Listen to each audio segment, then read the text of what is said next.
Les patriotes, j'ai une question pour vous. Ils sont fiers d'être français. T'es fier de quoi au juste? Qu'est-ce que vous avez fait pour être français? Qu'est-ce que tu as accompli? T'es juste né au bon endroit et t'en es fier. Les patriotes français lambda pour moi est ridicule. Tu es fier d'être français? Trouve une passion. T'as pas un haut. Ta gueule, connasse. Voilà, si on est fier d'être français, c'est tout simplement parce qu'on est fier de nos grands-parents, de nos arrière-grands-parents, etc., de s'être battus pour avoir tout ce qu'on a aujourd'hui.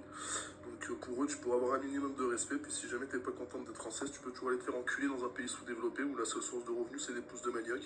Puis en plus, là-bas, avec ta mini-jupe, ils considéreront que t'es habillé comme une pute et ils te battront à mort dans la rue. Alors là, on a un exemple parfait d'un débat qui part simplement d'un problème de compréhension. Parce que le mec, il a raison sur une partie des trucs qu'il dit, mais la fille, elle a raison sur 100% de ce qu'elle dit. Alors je sais, peut-être vous n'êtes pas d'accord, mais c'est parce qu'il faut comprendre ce que ça veut dire le mot fierté. La fierté, au sens strict du terme, c'est un sentiment de satisfaction ou de valeur lié à ce que l'on a accompli. Donc quand quelqu'un dit « je suis fier d'être français » et augmente son ego, sa satisfaction personnelle car il est français, il fait preuve d'une erreur de logique parce qu'il n'a absolument aucun mérite à être français. C'est de la pure chance. Il est né au bon endroit au bon moment. Ce serait comme quelqu'un qui gagne au loto et vient vous expliquer qu'il est trop fort pour gagner de l'argent et qui va vous donner des conseils sur comment gagner plus. Ça ne fait aucun sens. Donc du coup, toutes les personnes qui sont françaises qui regardent cette vidéo, oui, la France c'est un pays magnifique avec une histoire incroyable, un des pays les plus riches du monde, même si c'est un peu en train de se casser la gueule maintenant. Et vos ancêtres qui sont français, eh bien, ont sûrement participé à la création de ce pays et ont fait des choses incroyables. Maintenant, la France, ce n'est pas vous, vos ancêtres, ce n'est pas vous, et donc à aucun moment vous ne devez vous sentir supérieur aux personnes qui ne sont pas françaises parce que vous avez, grâce à de la chance, obtenu ce passeport. Maintenant, si on prend la définition un peu plus large du mot fierté et qu'on attribue le fait qu'on peut se sentir fier de choses externes, par exemple, un pote à moi réussit quelque chose, je suis fier de lui, eh bien oui, vous pouvez être fier de vos ancêtres. Vous pouvez trouver que ce que vos ancêtres ont fait, c'est stylé, vous pouvez trouver que ce que la France a fait, c'est stylé, mais c'est pas parce que vous aussi vous êtes français que vous avez quelconque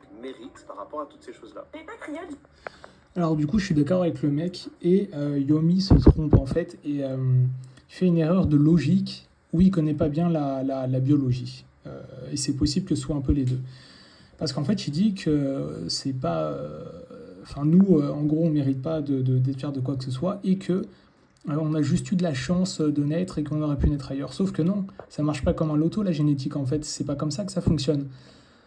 T'aurais pas pu naître ailleurs parce que toi, tes gènes, c'est la somme des gènes de tes parents. Donc en fait, tu étais obligé de naître là, tu étais obligé de naître ici, et maintenant, tu n'aurais pas pu naître ailleurs. Il n'y a pas de chance là-dedans. C'est leur combinaison génétique qui t'ont fait naître. Donc, tu n'as pas de la chance, tu étais prédestiné à naître ici. Voilà. Hein. Tu n'aurais pas pu naître ailleurs parce qu'il y aurait eu d'autres gènes, et du coup, ça aurait été quelqu'un d'autre, pas toi. Donc en fait, oui, tu peux être français, tu peux être fier de tes ancêtres, et c'est mérité parce que de toute façon, tu étais prédestiné à naître ici, tu ne pouvais pas naître ailleurs.